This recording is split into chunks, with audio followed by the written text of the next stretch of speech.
ಇದು ಸುದ್ದಿ ವಿಶ್ಲೇಷಣೆ. ನಾನು ಶಶಿಧರ್ ಭಟ್. ಕನ್ನಡ ಸಾಹಿತ್ಯ ಪರಿಷತ್ತು 1915ರಲ್ಲಿ ಪ್ರಾರಂಭ ಆದದ್ದು. ಕೃಷ್ಣರಾಜ ಒಡೆಯರ್ ಅವರ ಕನಸಿನ ಕೂಸು. 1915ರಿಂದ ಈಗ 2022ಕ್ಕೆ ನಾವು ಇಲ್ಲಿ ಬಂದು ತಲುಪಿದ್ದೇವೆ. ಸಾಹಿತ್ಯ ಪರಿಷತ್ತು 100 ವರ್ಷಗಳನ್ನು ಪೂರೈಸಿ ಆಗಿದೆ. ಈ 100 ವರ್ಷಗಳ ಅವಧಿಯಲ್ಲಿ ಸಾಹಿತ್ಯ ಪರಿಷತ್ತು ಬದಲಾಗ್ತಾ ಬಂದಿದೆ.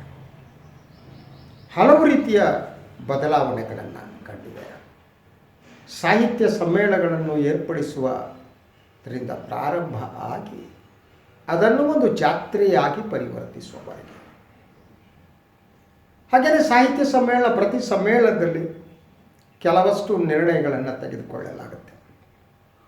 ಆ ನಿರ್ಣಯಗಳು ಆಗಾಗ ರಿಪೀಟ್ ಆಗ್ತಾ ಇರ್ತವೆ. ಬಹುತೇಕ ನಿರ್ಣಯಗಳು ಅನುಷ್ಠಾನಕ್ಕೆ ಬರಲ್ಲ. ಆದರೆ ಇತ್ತೀಚಿನ ವರ್ಷಗಳಲ್ಲಿ ಸಾಹಿತ್ಯ ಪರಿಷತ್ತು ಒಂದು ಅಧಿಕಾರ ರಾಜಕಾರಣದ ಕೇಂದ್ರ ಆಗಿದೆ. ಅದರ ಜೊತೆಗೆ ಈ ದೇಶದಲ್ಲಿ 2014ರ ನಂತರ ನಡೆದಿದೆಯಲ್ಲ, ಅದು ಜವಾಹರ್ಲಾಲ್ ನೆಹರು ಯೂನಿವರ್ಸಿಟಿಯಿಂದ ಪ್ರಾರಂಭ ಆಗಿ ಪುಣೆ ಫಿಲ್ಮ್ ಇನ್ಸ್ಟಿಟ್ಯೂಟ್ ಒಳಗೆ ಎಲ್ಲ ಸಂಘ ಪರಿವಾರದ ಕಾಲಾಳುಗಳನ್ನೆಲ್ಲ ಕೊಳಿಸ್ತಾ ಬಂದಿದ್ದು. JNU ಇವತ್ತು ಏನಾಗಿದೆ ಅನ್ನೋದು ನಮಗೆ ಗೊತ್ತಿದೆ. ಈ ದೇಶದ ಒಂದು ಪ್ರತಿಷ್ಠಿತ ಸಂಸ್ಥೆಯನ್ನು ನಾಶಪಡಿಸುವುದಕ್ಕೆ ಯಾವ ರೀತಿಯ ಹುನ್ನಾರಗಳನ್ನು ನಡೆಸಲಾಯಿತು ಅನ್ನೋದು ಗೊತ್ತಿದೆ. ಈಗ ಹೊಸದಾಗಿ ಬಂದ ಒಬ್ಬ ಹೆಣ್ಣು ಮಗಳು JNUಗೆ, ಆಕೆ ಮೋದಿ ಭಕ್ತರು.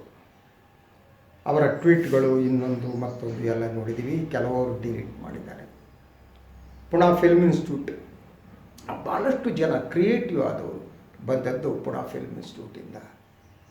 ಆ ಪುಣೆ ಫಿಲ್ಮ್ ಇನ್ಸ್ಟಿಟ್ಯೂಟನ್ನು ಕೂಡ ನಾಶಪಡಿಸಿ ಯಾವುದೋ ಸೀರಿಯಲ್ ಆ್ಯಕ್ಟರ್ನ ಅಧ್ಯಕ್ಷ ಮಾಡಿಕೊಡ್ಲಾಯಿತು. ಈಗ ನಮ್ಮ ಸಾಹಿತ್ಯ ಪರಿಷತ್ತಿಗೆ ಬರೋಣ. ಕಳೆದ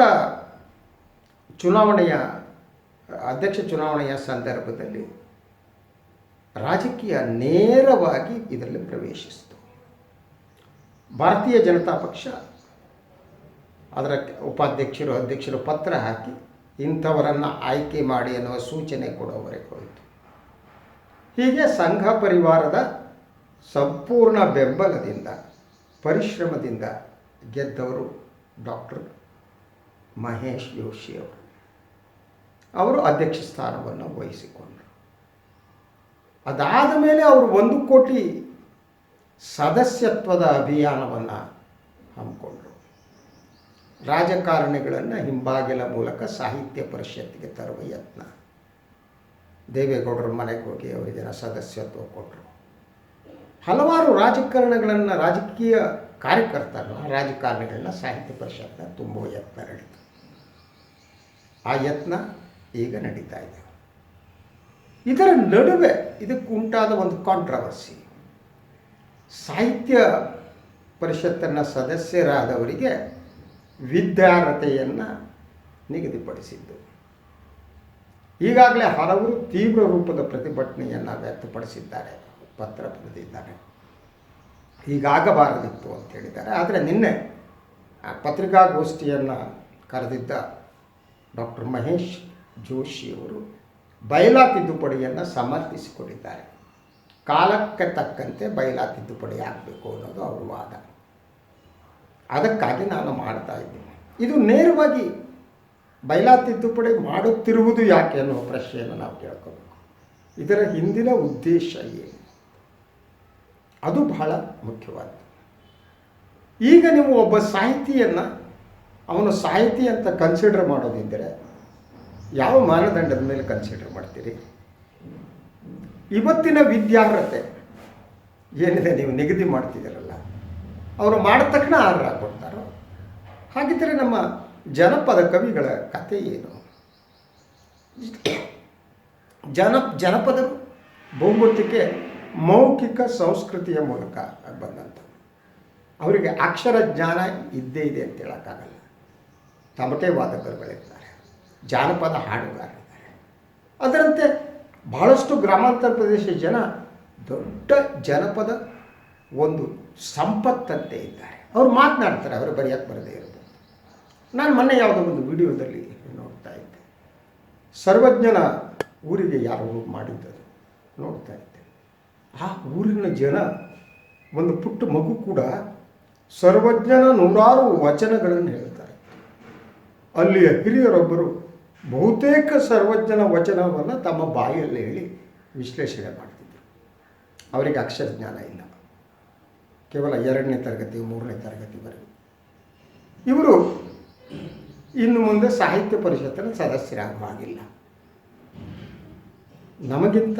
ನನಗಿಂತ ಮಹೇಶ್ ಜೋಶಿಯವರಿಗಿಂತ ಹೆಚ್ಚು ಅವರನ್ನು ನಾನು ಅಕ್ಷರಸ್ಥರು ಅಂತ ಕರಿತೇನೆ. ಅಕ್ಷರಸ್ಥರು ಅವರನ್ನು ದೂರ ಬಿಡುವ ಒಂದು ಯತ್ನ ನಡೆ.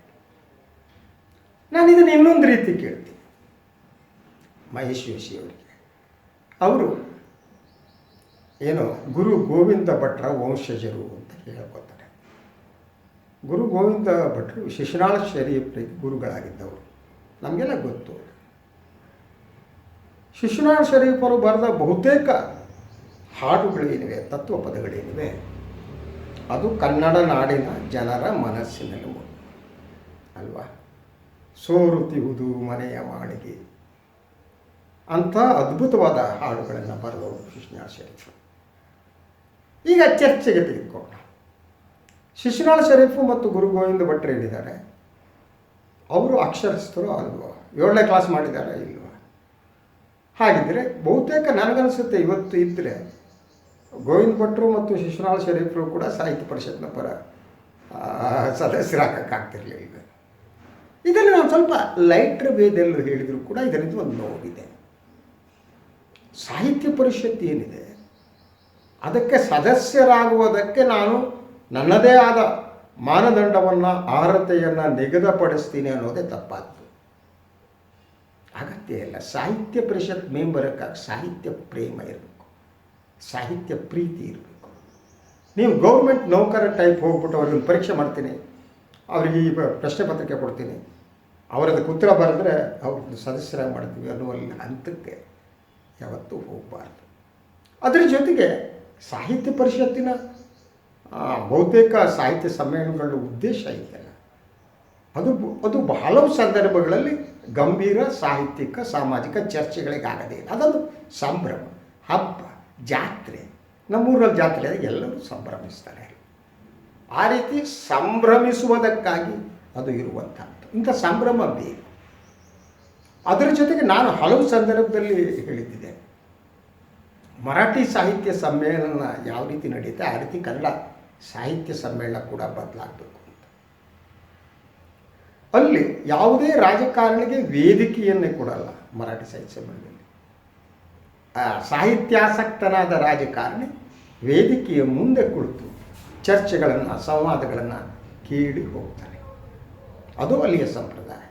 ಆದರೆ ನಮ್ಮಲ್ಲಿ ಬಹುತೇಕ ಸಾಹಿತ್ಯ ಸಮ್ಮೇಳನಗಳಲ್ಲಿ ರಾಜಕಾರಣಿಗಳನ್ನು ಓಲೈಸೋದು, ಮುಖ್ಯಮಂತ್ರಿ ಬಂದು ಭಾಷಣ ಹೊಡೆಯೋದು, ಪ್ರತಿಪಕ್ಷದ ನಾಯಕರು ಭಾಷಣ ಹೊಡೆಯೋದು, ಯಾಕೆಂದರೆ ಅವರು ದುಡ್ಡು ಕೊಡ್ತಾರೆ ಅನ್ನುವುದಕ್ಕಾಗಿ ರಾಜಕಾರಣಿಗಳಿಗೆ ಹುಜೂರ್ ಅಂತ ಹೇಳುವಂಥ ಸಂಪ್ರದಾಯ ಏನಿದೆ ಅದು ನಮ್ಮಲ್ಲಿ ಬಂದುಬಿಟ್ಟಿದೆ. ಅದು ಬದಲಾಗಬೇಕು. ಆ ಬಗ್ಗೆ ಮಹೇಶ್ ಜೋಶಿ ಯೋಚನೆ ಮಾಡಿದರೆ ಸಾಹಿತ್ಯ ಸಮ್ಮೇಳನಗಳಿಂದ ರಾಜಕಾರಣಿಗಳು ದೂರ ಇಡ್ತೀನಿ ಅಂತ ಹೇಳಿದರೆ ನಾನು ಅಪ್ರಿಸಿಯೇಟ್ ಮಾಡ್ತಿದ್ದೆ. ನಮ್ಮೆಲ್ಲರ ಸ್ನೇಹಿತರಾಗಿರುವ ಜೋಶಿಯವರು ಈಗ ಒಂದು RSS ಕಾಲಾಳುವಿನಂತೆ ಕೆಲಸ ಮಾಡ್ತಿದ್ರು ಅಂತ ಒಂದು ಬರ ನನಗೆ ಬರ್ತಾ ಇದೆ. ಅಂದರೆ RSS ಎಜೆಂಡಾವನ್ನು ಇಂಪ್ಲಿಮೆಂಟ್ ಮಾಡುವ ಒಬ್ಬ ಕಾಲಾಳು ಅಂತ. ಅದಕ್ಕೆ ಅವರು ಈಗ BJP ಬೆಂಬಲದಿಂದ ಆಯ್ಕೆಯಾದರು. BJP ಎಜೆಂಡಾವನ್ನು ಅವರು ಇಂಪ್ಲಿಮೆಂಟ್ ಮಾಡಬೇಕಾಗಿದೆ. ಅದನ್ನು ಮಾಡೋದಕ್ಕೆ ಹೊರಟಿದ್ದಾರೆ. ಆ ಕಾರಣಕ್ಕೆ ಅವರು 1 ಕೋಟಿ ಸದಸ್ಯತ್ವದ ಅಭಿಯಾನ ಕೂಡ ನನಗೆ ಅನುಮಾನವನ್ನು ಮೂಡಿಸುತ್ತೆ. ಯಾರ್ಯಾರನ್ನು ಒಳಗೆ ತುರುಕಿಸುವ ಒಂದು ಯತ್ನ ಅಂತ ಅನಿಸುತ್ತೆ ನನಗೆ. ಅದರ ಜೊತೆಗೆ ಈಗ ಈ ವರ್ಷ ಪ್ರತಿ ವರ್ಷ 15 ಕೋಟಿ ಅನುದಾನವನ್ನು ಕೇಳ್ತಿದ್ದಾರಂತೆ. 5 ಕೋಟಿ ಬರ್ತಿದ್ದಾರಂತೆ. ಯಾವ ಪುರುಷಾರ್ಥಕ್ಕೆ? ಸಾಹಿತ್ಯ ಪರಿಷತ್ ಏನು ಮಾಡ್ತಿದೆ? ಕನ್ನಡ ಸಾಹಿತ್ಯ ಸಂಸ್ಕೃತಿ ಪರಂಪರೆಗಳಿಗೆ ಸಂಬಂಧಪಟ್ಟಂತೆ ಅದು ಹಾಕಿಕೊಂಡ ಕಾರ್ಯಸೂಚಿ ಏನು? ಸಾಹಿತ್ಯ ಪರಿಷತ್ತು ಎಲ್ಲರನ್ನೂ ಒಳಗೊಳ್ಳಬೇಕಾದ್ದರಿಂದ ಅದನ್ನು ಒಳಗೊಳ್ಳುವ ಯತ್ನವನ್ನು ಮಾಡ್ತಾ ಇದ್ದಾರೆ, ಅಥವಾ ಕೆಲವರನ್ನ ಉದ್ದೇಶಪೂರ್ವಕವಾಗಿ ದೂರ ಇಡುವ ಯತ್ನ ನಡೀತಿದೆಯಾ? ಆ ಅನುಮಾನ ಬರುತ್ತೆ. ಕೆಲವರನ್ನು ಸಾಹಿತ್ಯ ಪರಿಷತ್ತಿನಿಂದ ದೂರ ಇಟ್ಟು ಕೇಸರಿ ಶಾಲುನ ಕಾಲಾಳುಗಳೇನಿದ್ದಾರೆ ಅವರನ್ನು ಸಾಹಿತ್ಯ ಪರಿಷತ್ತನ್ನು ಒಳಗೆ ದೂರಿ ಅವರು ಇಷ್ಟಪಡುವವರು ಅಧ್ಯಕ್ಷರಾಗುವಂಥ ವಾತಾವರಣವನ್ನು ಸೃಷ್ಟಿಸುವುದು. ಅಂದರೆ ಒಂದು ಇಂಡಿಪೆಂಡೆಂಟ್ ಆದ ಸ್ವತಂತ್ರವಾದ ಒಂದು ಸಂಸ್ಥೆಯನ್ನು BJP ಅಂಗಸಂಸ್ಥೆಯಾಗಿ ಬದಲಿಸುವ ಯತ್ನ ಅಂತ. ಅದು ನಾನು ಈ ಮೊದಲು ಹೇಳಿದಾಗೆ JNUವಿಂದ ಹಿಡಿದು ಪುಣೆ ಫಿಲ್ಮ್ ಇನ್ಸ್ಟಿಟ್ಯೂಟ್ವರೆಗೆ ನಡೆದುಕೊಂಡು ಬಂದಿದೆ. ಅದು ಈಗ ಕರ್ನಾಟಕಕ್ಕೆ ಸಾಹಿತ್ಯ ಪರಿಷತ್ತಿಗೆ ಕಾಲಿಟ್ಟಿದೆ ಅಂತ.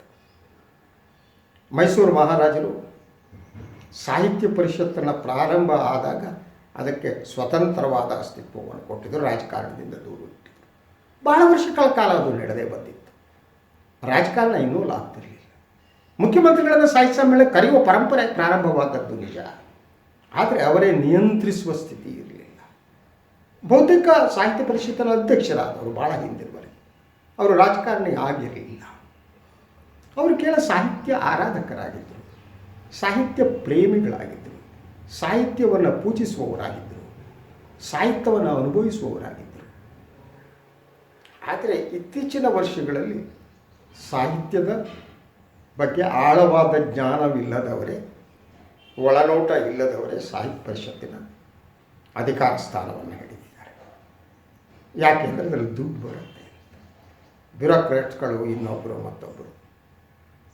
ಅದಕ್ಕೆ ನಾನು ಸಾಹಿತ್ಯ ಪರಿಷತ್ತಿನ ಅಧ್ಯಕ್ಷರಾಗುವವರು ಪುಸ್ತಕ ಬರಬೇಕು ಅಂತಲೂ ಅನ್ನಲ್ಲ, ಆದರೆ ಸಾಹಿತ್ಯವನ್ನು ಪ್ರೀತಿಸುವ ಒಂದು ಮನಸ್ಥಿತಿ ಇರಬೇಕು. ರಾಜಕಾರಣವನ್ನು ಸಾಹಿತ್ಯದಿಂದ ದೂರ ಇಡುವ ಮನಸ್ಥಿತಿ ಇರಬೇಕು. ಆ ಮನಸ್ಥಿತಿ ಇವತ್ತಿನ ದಿನ ಕಾಡ್ತಾ ಇಲ್ಲ. ಈ ಕಾರಣಕ್ಕಾಗಿ ನಾವು ಸಾಹಿತ್ಯ ಪರಿಷತ್ತಿನ ಬಗ್ಗೆ ಈಗ ಗಂಭೀರವಾಗಿ ಆಲೋಚನೆ ಮಾಡಬೇಕಾಗಿದೆ. ಅದಕ್ಕೆ ನಿನ್ನೆ ಕೆಲವಷ್ಟು ಬರಹಗಾರರು ಸೇರಿ ಸಾಹಿತ್ಯ ಪರಿಷತ್ತಿಗೆ ಈಗ ಶ್ರೇಷ್ಠತೆಯ ರೋಗ ಬರೆದಿದೆ ಅನ್ನುವ ಮಾತನ್ನು ಹೇಳಿದ್ದಾರೆ. ಇದು ಸಕಾಲಿಕವಾದದ್ದು.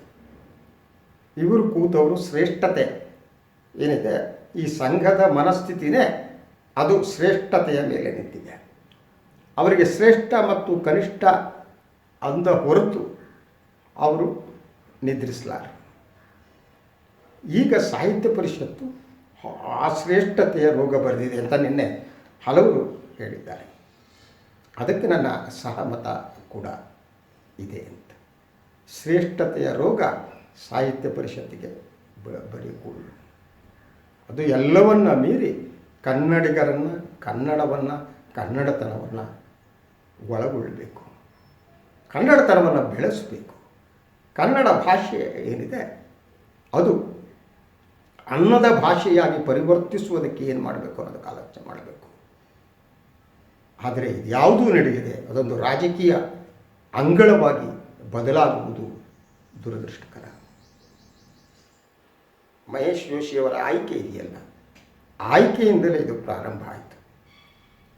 ನಾನು ಈ ಮೊದಲು ಹೇಳಿದ ಹಾಗೆ BJPಯವರನ್ನೆಲ್ಲ ಅವರು ಭೇಟಿ ಮಾಡಿದ್ರು. JDSನವರ ರಾಜಕೀಯ ಬೆಂಬಲದ ಮೂಲಕ ಅಧ್ಯಕ್ಷರಾದವರು. ಯಾರು ರಾಜಕೀಯ ಬೆಂಬಲದ ಮೂಲಕ ಅಧ್ಯಕ್ಷರಾಗ್ತಾರೋ ಅವರು ರಾಜಕಾರಣವನ್ನೇ ಮಾಡ್ತಾರೆ.